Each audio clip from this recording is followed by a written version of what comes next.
నమస్తే రమగారు. నమస్తే జయ. రమగారు 'విక్రమ బేతాళ' కథలు హ్మ్. ఏదైనా ఒక చెప్తారా? చెప్తా. ఒరిజినల్ స్టోరీస్‌లో నుంచి ఒక స్టోరీ చెప్తా. పట్టుబదలని విక్రమార్కుడు మళ్ళీ లోపలికి నడిచాడు. శ్మశానం లోపలికి చెట్టెక్కాడు. బేతాళుడు ఆవహించి ఉన్న మృత కళేబరాన్ని భుజానేసుకున్నాడు. నడవడం మొదలుపెట్టాడు. నీ ఓపికకి మెచ్చుకుంటున్నాను రాజా, నీకు మార్గాయాసం తెలియకుండా ఒక కథ చెప్తానన్నాడు. పూర్వము విద్యాపురం అని ఒక పెద్ద మహానగరం ఉండేది. దానికి కార్తికేయుడు అని ఒక రాజుగారు ఉన్నారు.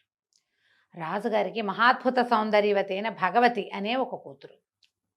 పిల్ల భలే అందగత్తె. పిల్లకు ఒక 14-16 సంవత్సరాలు వచ్చాయి. ఒక 16 ఏళ్ళు వచ్చాక ఇంకా స్వయంవరము వ్యవహారము దాకా రాల. వివాహం ఆలోచన చేస్తున్నారు. పిల్లకు మాత్రం ఊహలు చాలా ఉన్నాయి. ఆ పిల్ల ఏం చేస్తుంది, రోజు సాయంకాలం మేడ మీద ఆడుకుంటూ ఉంటుంది. ఈ ఆడుకుంటూ ఉండి ఆ పైనుంచి కిందకి వంగి చూడటము అవి ఎక్కువగా చేస్తుంది. ఏమిటంటే పిల్లకి జనాకర్షణ మీద ఆసక్తి. జనాలు ఎవరైనా వచ్చేపోయే వాళ్ళు ఎవరైనా తనకేసి చూస్తే సంతోషంగా, ఆ వయసులో ఉన్న ఆడపిల్లలకి అది సహజమైన క్రియ. అందుకని ఈ దాసదాసి జనం కూడా ఆ అమ్మాయి ఎంతసేపు కిందకు చూస్తుంటే కాదనేవాళ్ళు కాదు. సరదా పడుతోందిలే, ఏముందా వివాహం కాస్త అయ్యాక ఆవిడ అంతఃపుర స్త్రీ అయిపోతుంది అని చెప్పి ఊరుకునేవాళ్ళు. అయితే ఒకరోజు సాయంకాలం మేడల మీద ఆటలాడుకుంటూ ఈ అమ్మాయి కిందకి వంగి చూస్తుంటే ఆ దారిన పోతున్నటువంటి ఒక బ్రాహ్మణ యువకుడు మాధవుడు అనేవాడు కింద వెళ్తూ కనపడ్డాడు. ఆ అబ్బాయి కేసే చూస్తుంది. ఆ పిల్లాడు ఏదో చూస్తూ పైకి చూశాడు. ఈ అమ్మాయి కనపడింది. చూసుకుంటూ నడుచుకుంటూ పోయాడు. అక్కడ దాకా వెళ్ళాక మళ్ళీ చూద్దామనిపించింది. ఈ అమ్మాయి వెనక్కి వెళ్ళిపోయింది. మళ్ళా వాడు వెనక్కి వచ్చాడు.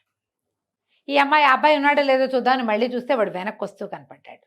వాడు అటు నడిచి ఇటు నడిచి ఇటు నడిచి అటు నడిచి 10 సార్లు అక్కడే పచారులు చేస్తే ఆ పిల్ల పైనుంచి కిందకు చూస్తూ ఇక వాడి చూపులు మార్చుకున్నారు ఇద్దరు. ఆ ఊళ్ళో ఏదో ఒక పెద్ద జాతర లాంటిది జరిగింది. ఈ జాతర చూడ్డానికి రాకుమార్తెని కొద్దిపాటి పరివారంతో పంపించారు రాజుగారు. నలుగురిలోకి వెళ్ళాలి కదా. వెళ్తే ఈ జాతరలో అర్చన చేసే బ్రాహ్మణ సమాజంలో ఒక పెద్ద ఆయన కుమారుడే ఈ మాధవుడు. ఈ భగవతిని ఆ అమ్మాయి రాజకుమార్తె వస్తుందని తెలిసి వాడు అక్కడే కాపు కాసి ఆ అమ్మాయి కళ్ళలో కళ్ళు పెట్టి చూడడం, అటు ఇటు నడిచారు, చూసుకున్నారు. ఎట్లా రాజకుమార్తె దగ్గరికి వెళ్ళాలి. ఆమె చుట్టూతో 10 మంది దాదులు, 25 మంది చెలికత్తెలు, 100 మంది సైనికులు, కత్తి కటార్లు పుచ్చుకున్న వాళ్ళు. చూడగలడు కానీ ఇంకేమీ చేయలేడు. ఆ అమ్మాయిని ఎక్కడో రాశాడు కలుద్దామా అని. ఆ అమ్మాయి కలుద్దాము అని రాసింది. కానీ ఎక్కడ ఆ అమ్మాయికి తెలీదు, వీడికి తెలీదు. ఇలా అవకాశం వచ్చినప్పుడల్లా ఎంతసేపు ఒకళ్ళనొకళ్ళు చూసుకుంటూ ఉండేవాళ్ళు. వ్యామోహం పిచ్చి పిచ్చిగా పెరిగిపోయింది. ఎలాగైనా రాజకుమార్తెను చేరాలని ఉంది వాడికి.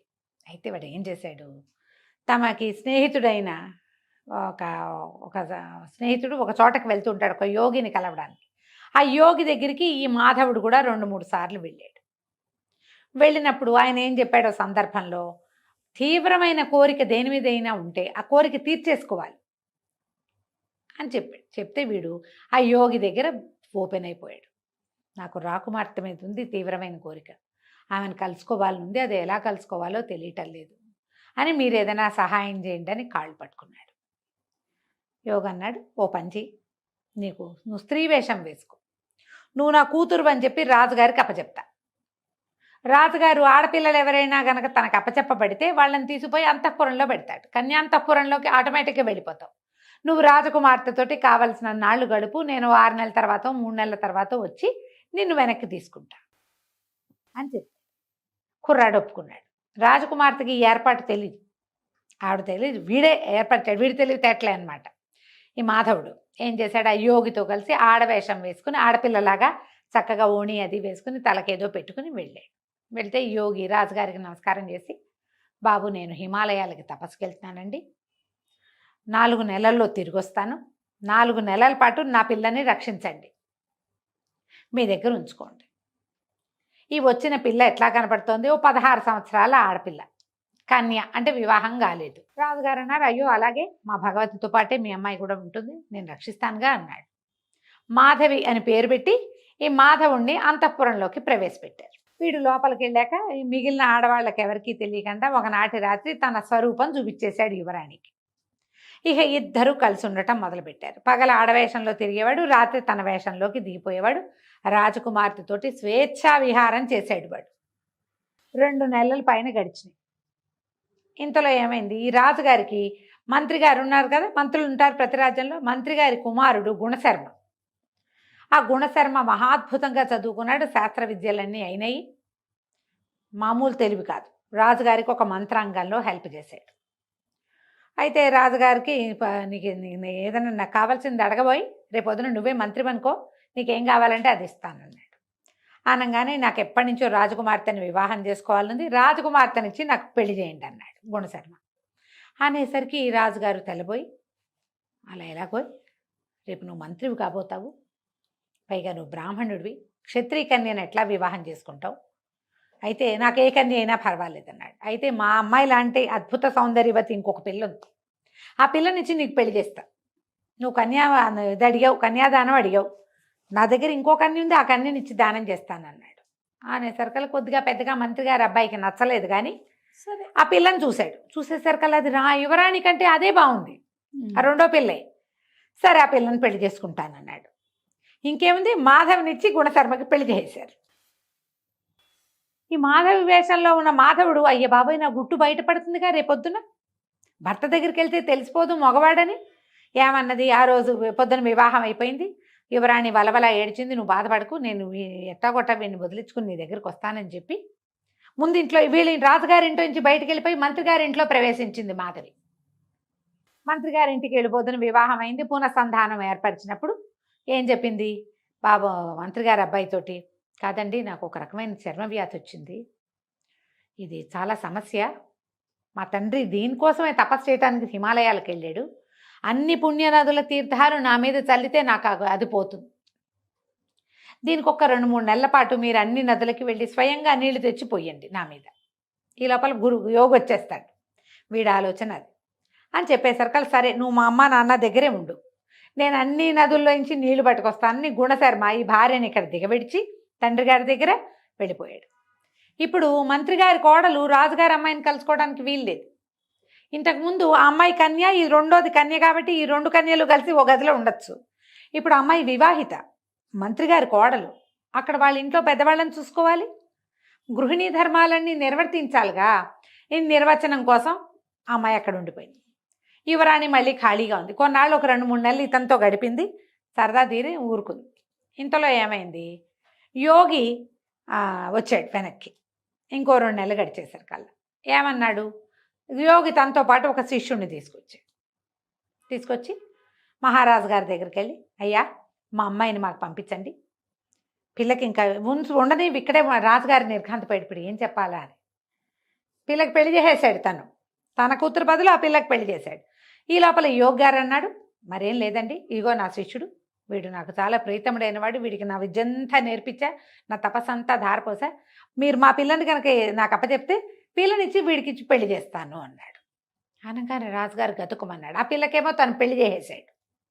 ఏమన్నాడు, అయ్యా క్షమించండి, ఏదో ఒక పరిస్థితిలో మా మంత్రి కుమారుడికి ఇచ్చి మీ అమ్మాయినిచ్చి వివాహం చేశాను, మీరు ఇతరత్రా భావించవద్దు, రాకుమార్తెనిచ్చి మీ శిష్యుడికి పెళ్లి చేస్తాను నేను.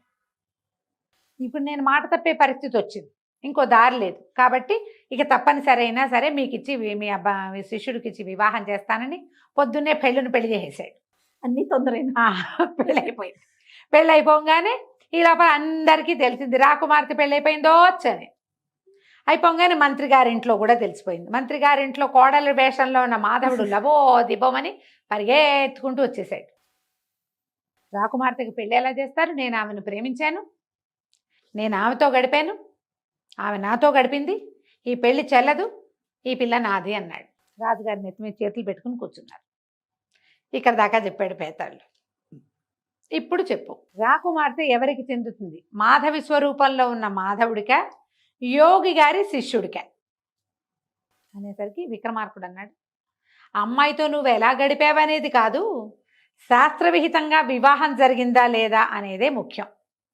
అమ్మాయిని తండ్రి కనుక కన్యాదానం చేస్తే ఆ పెళ్ళే చెల్లుతుంది. అమ్మాయితోటి దొంగతనంగా వాడు ఎక్కడో ఏదో చేస్తే దాన్ని పెళ్ళనడానికి వీల్లేదు. గాంధర్వ విధిని వివాహం చేసుకుంటే వేరే కథ, ఇది వివాహం జరగల, ఇవి నాతో గడిపింది అంటున్నాడు, కాబట్టి అది చెల్లదు.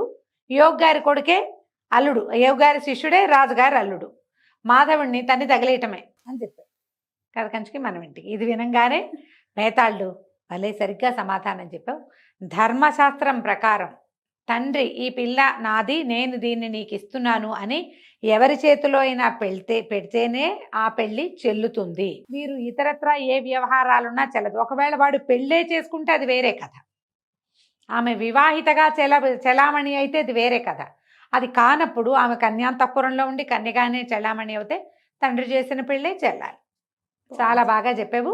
కాకపోతే నువ్వు మౌనభంగం చేసావు కదా రాజా, నేను వెళ్ళిపోతున్నానని బేతాళుడు రయ్యమని మళ్ళీ చెట్టెక్కాడు.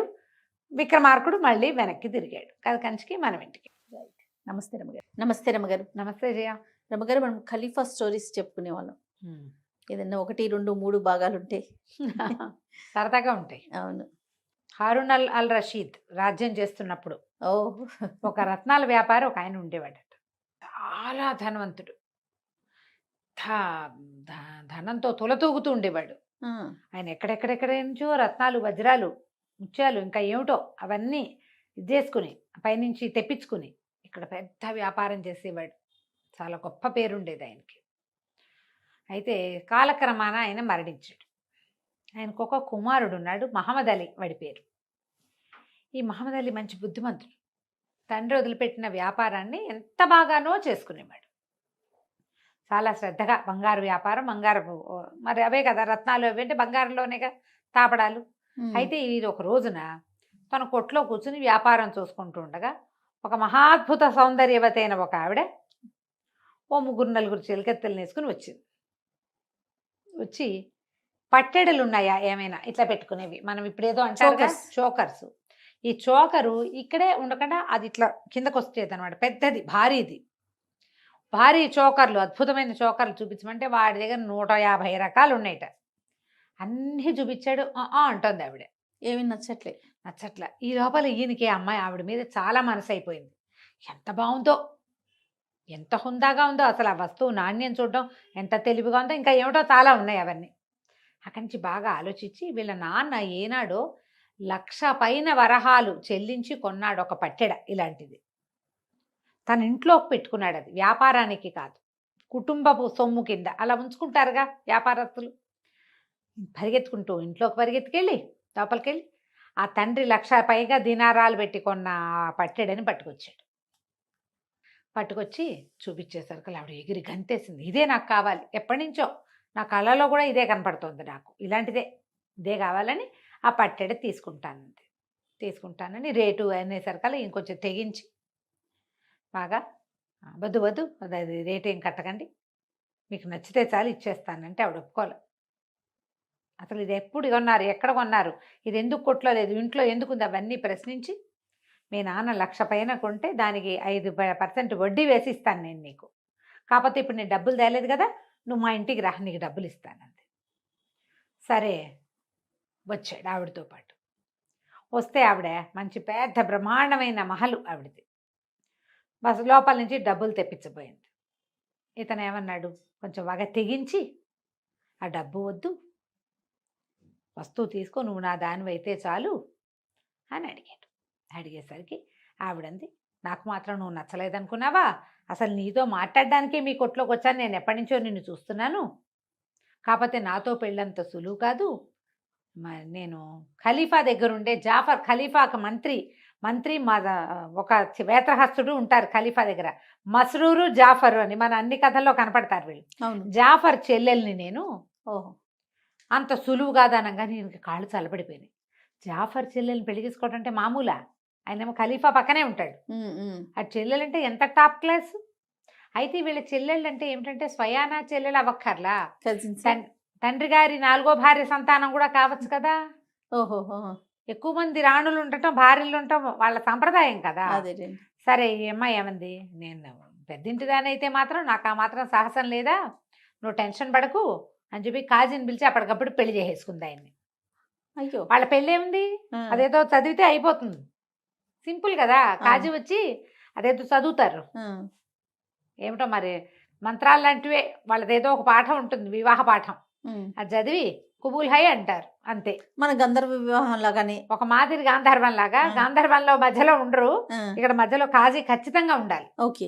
కాజీ లేని పెళ్లి చెల్లదమ్మా వాళ్ళకి. అవును. చాలా కరెక్ట్ పద్ధతి కదా అది. మరి థర్డ్ పర్సన్ ఉండాలి కదా గారు. ఖచ్చితంగా డెఫినెట్ గా ఆ, అదే కొంప ముంచేయకుండా కాజీ గారు ఉంటారు, దాని మీద ఏదో కాగితం రాసే సంతకాలు ఉంటాయి. కాజీ లేకుండా ఎలాంటి పెళ్లి జరగదు అసలు. అయితే ఆయన వచ్చి మొత్తం బడాయించి చదివించి పెళ్లి చేసాడు. పెళ్లి చేస్తే ఇక ఇంకా ఇతను ఇంటికి వెళ్ళాల, ఆ కొట్లోకి వెళ్ళాల, హాయిగా పెళ్ళంతో పాటే ఉన్నాడు. ఆవిడ స్వర్గ సౌఖ్యాలు చూపించింది ఇతనికి. నెల రోజులు, నెల 15 రోజుల పాటు ఉండిపోయాడు. ఈ లోపల బయటికి ప్రచారం అయింది, మంత్రి గారి చెల్లెలు పెళ్లి చేసేసుకుందో హోయ్ అని. అయితే ఏమైంది, ఒకనాడు ఈవిడ స్నానానికి వెళ్ళింది. వీళ్ళ స్నానాలు కొంచెం డిఫరెంట్ స్నానాలు కదా, కొంచెం వేడి నీళ్ళు, దాని ఏమంటారు ఆవిర్లు, మసాజులు, వ్యవహారాలు చాలా ఉన్నాయి. ఆవిడ స్నానశాలకు వెళ్ళాల, వాళ్ళ ఇంట్లోనే బ్రహ్మాండమైన స్నానశాల ఉంది. అదో 2-3 రోజువారీ చెయ్యరు కదా, నెలకో ఎప్పుడో చేస్తారు. ఈవిడ స్నానానికి వెళ్ళి స్నానంలో కూర్చుంది. ఇంతలో ఏమైంది, ఒక ముసలి దాసి ఈయనకి ఏం చెప్పింది, మహమ్మద్ అలీకి, మీరే కదా జాఫర్ గారి బావమరిది, జుబేదా రాణి అంటే ఖలీఫా గారి భార్య రాణి జుబేదా మిమ్మల్ని చూడాలని కబురు చేసింది, రండి అంతే అనేసరికి అర్థం కాదు, ఇప్పుడు వెళ్ళాలా వద్దా. భార్య ఏమో స్నానంలో ఉంది, ఆవిడ ఇప్పట్లో రాదు. చెప్పకుండా వెళ్తే ఏమంటుందో. ఇప్పటిదాకా ఒక్కనాడు కూడా ఆమెను విడిచి వెళ్ళాల ఈ నెల 15 రోజుల్లో. పెళ్ళై నెల 15 రోజులైతే అతను గుమ్మందికి వెళ్ళాలా, ఇంటికి వెళ్ళాలా ఇంకా. అది ఆవిడ ఇప్పుడు స్నానానికి వెళ్ళింది. బాగా ఆలోచించి రాణిగారి దగ్గరికి వెళ్ళానంటే ఎందుకు కాదంటుంది, వాళ్ళ అన్నయ్య ఏమో ఓ పక్కన మంత్రి అయ్యను అని ఆలోచించుకుని ఆవిడ స్నానంలో ఉందిలేని ఈయన వెళ్ళిపోయాడు. ఆ వెళ్ళంగానే ఆ జుబేదా గారు ఈయన చూసి, బాగా రారా కూర్చొని, మా మంత్రి తన చెల్లెలు ఎవరినో పెళ్లి చేసుకుందంటే ఎవరినో అనుకున్నాను, అబ్బో ఎంతో బాగున్నావు, నువ్వు ఏం వ్యాపారం చేస్తావు, నీకు అదే ఇదే, మీ అమ్మాయి ఏమిటి, నాన్న ఏమిటి, సంగతి ఏమిటి, సందర్భం ఏంటి, 2 గంటలు కనుక్కుని ఏదో కాస్త ద్రాక్షారసవం కూడా ఇచ్చి వెళ్ళరా చాలా మంచిదని పంపేసింది. కాకపోతే మహమ్మద్ అలీకి తెలియని సంగతి ఏంటంటే, జుబేదా గారికిను ఈ మన అందగత్తెకి అస్సలు పడదు జాఫర్ చెల్లెలకి. వాళ్ళు చాలా సందర్భాల్లో పోట్లాడుకున్నారు. ఓహో. ఈవిడికి, ఈ అమ్మాయికి, తన భార్యకి ఆడి మొహం గిట్టదు, మంత్రి గారి చెల్లెలకి రాణిగారి మొహమే గిట్టదు, రమ్మంటే నేరాన్ని పొమ్మంటుంది. ఎప్పుడైతే ఈవిడ స్నానం చేసి బయటకు వచ్చిందో ఈయన చక్కగా అత్తరు అది పూయించుకుని అంతఃపురంలో వచ్చాడు. వచ్చేసరికి హాత్ తేరిక, నువ్వు జుబేదాని చూడడానికి వెళ్తావా, నేను ఇంపార్టెంటా నీకు, జుబేదా ఇంపార్టెంటా, ఇంత ద్రోహం చేస్తావా, నాకు ఆవిడికి పడదని తెలిసి దాన్ని చూడడానికి ఎలా వెళ్ళావు నువ్వు ఓకే అని చెప్పి కేకలు పెట్టింది, కొట్టింది, పీకింది, లాగింది. ఇంకా మామూలుగా చేయలే. ఇదంతా చేసి అక్కడి నుంచి ఒకడు ఉంటాడు, వీడికి మంచి బ్రహ్మాండమైన కత్తి పుచ్చుకుని వాకిట్లో ఉండేవాడు, వాడిని పెద్ద కేకలు పెట్టింది.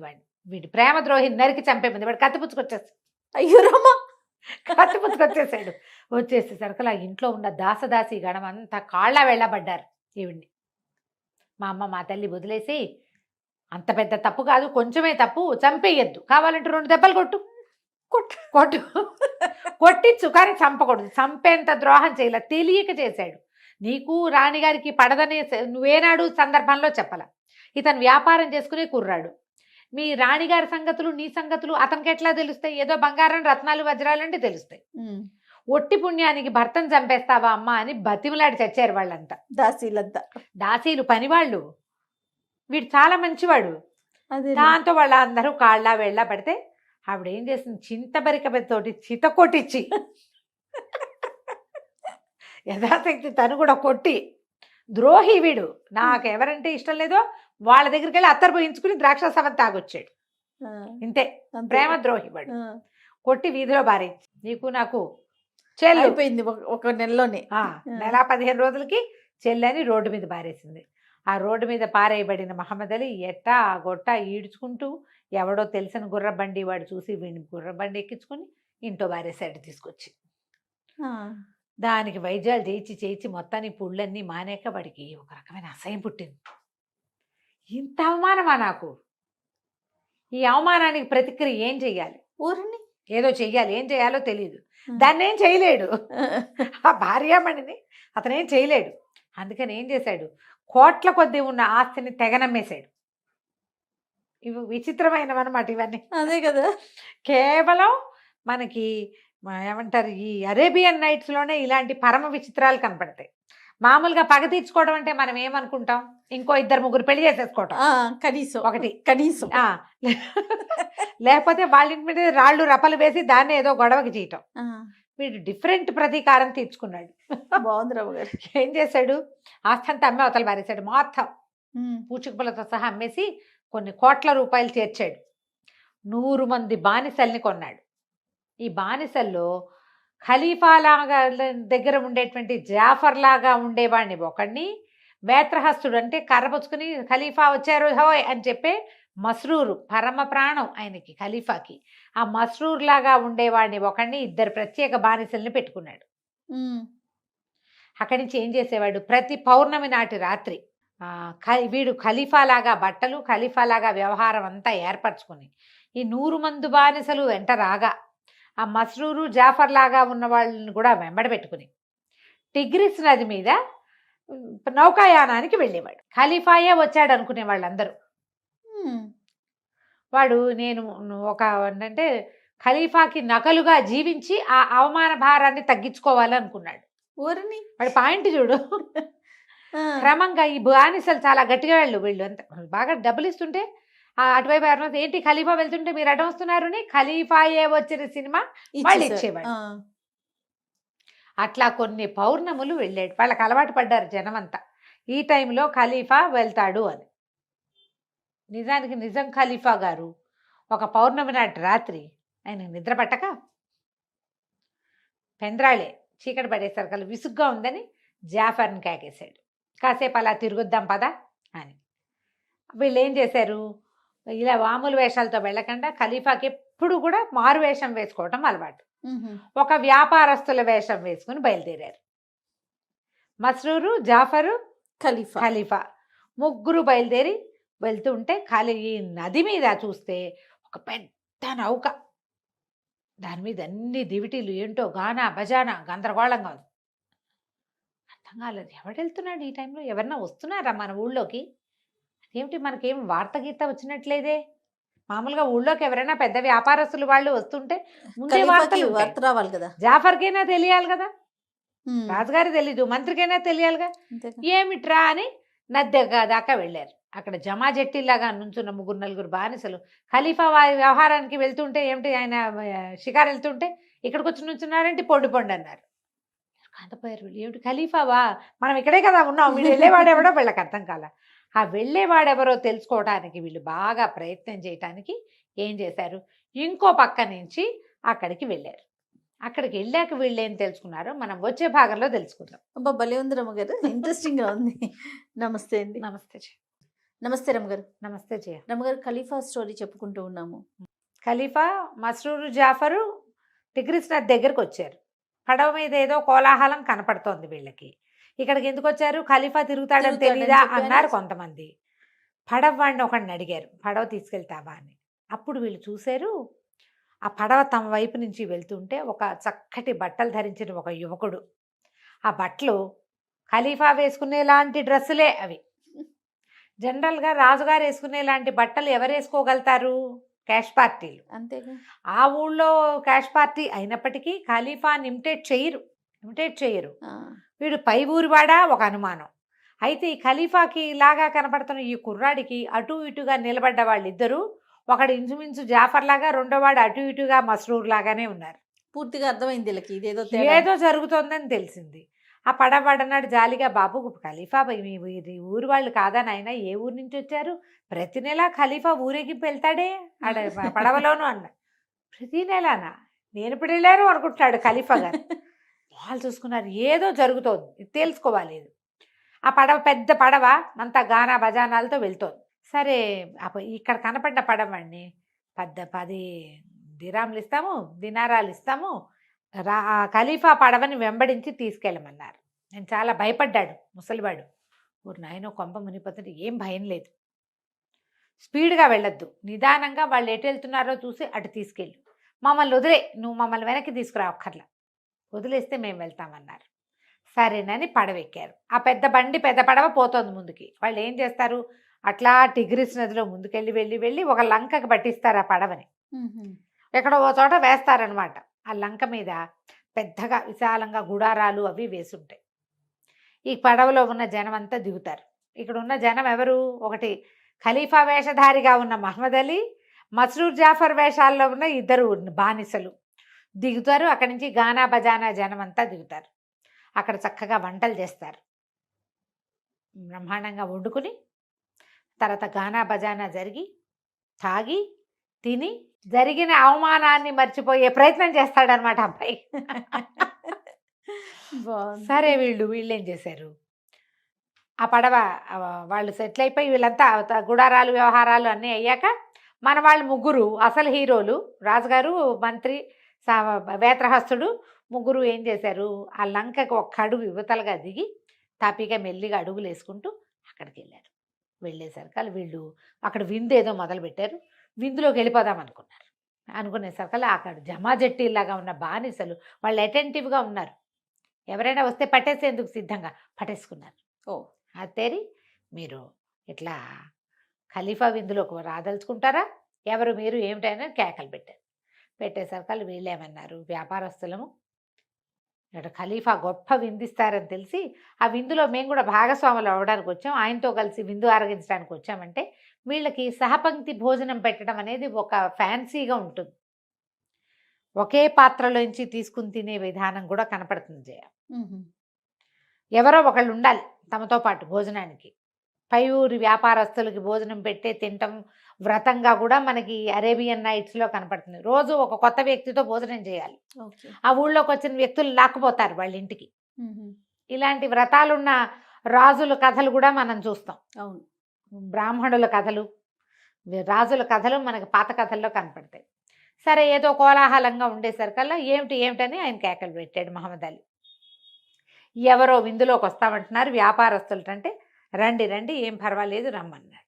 వీళ్ళు ముగ్గురు లోపలికి వెళ్ళారు. చూస్తే ఎంత ఘనమైన భోజనమో, ఎంత అద్భుతంగా వేశారో, గుడారము, డబ్బులు కాసులు కురిసిపోతున్నాయి అక్కడ.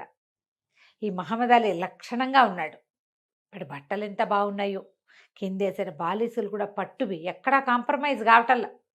వడ్డించిన ఆహారం చూసి ఆశ్చర్యపోయాడు ఖలీఫా. తంతినేలాంటిదే ఖరీదు. సరే మెల్లిగా భోజనం వాళ్ళు మొదలుపెట్టారు. తింటూ ఉంటే ఓ పక్క నుంచి గానా బజానా సాగుతోంది. ఒక అమ్మాయి ఎవరో పరమాద్భుతమైన విరహ కీర్తనలు పాడింది. వింటూ వింటూ ఆనందంతో తన్మయుడైపోయిన మహమ్మద్ అలీ లేచి నిలబడి బట్టలు చించేసుకున్నాడు. అయ్యో రామ, విషాదంలో దుఃఖంలో చేస్తారు కదా, బట్టలు చించు. అంత ఖరీదైన బట్టలట చింపేస్తుంటే ఆశ్చర్యపోయారు వీళ్ళు. అయితే ఈ చింపేసే క్రమంలో వాడి వీపు మీద ఉన్న వాతలు చింతపరికి పెట్టి కొట్టించింది కదా, వీపు మీద వాతలన్నీ కనపడ్డాయి. వీళ్ళు ముగ్గురు మాట్లాడుకుంటున్నారు, ఏదో ఉంది రహస్యం. వీడు ఇంత ఖరీదైన గుడ్డలు వేసుకుని ఆ గుడ్డని బదబదాలుగా చింపేయగలిగిన వాడు ఒంటి మీద, ఇవేం వాతలు ఉంటామేంటి?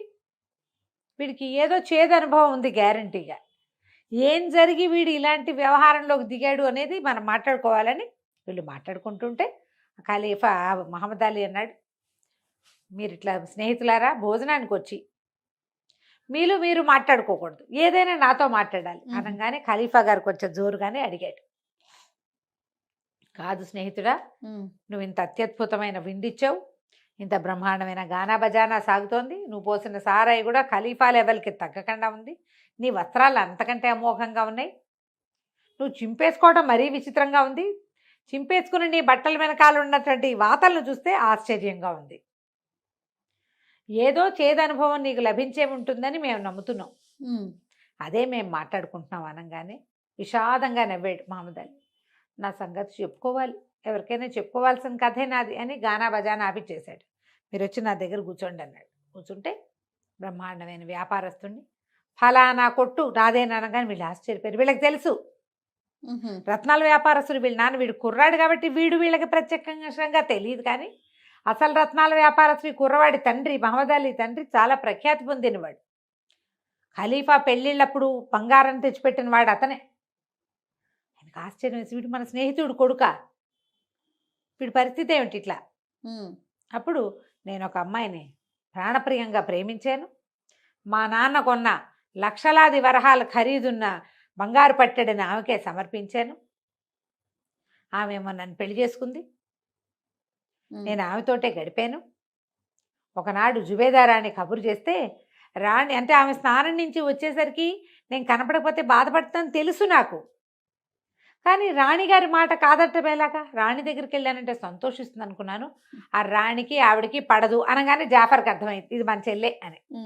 ఏదో విన్నారు చెల్లెలు పెళ్లి చేసుకుందని వదిలేసిందని, ఏం జరిగిందో వాళ్ళకి తెలియదు. ఇప్పుడు అర్థమైంది.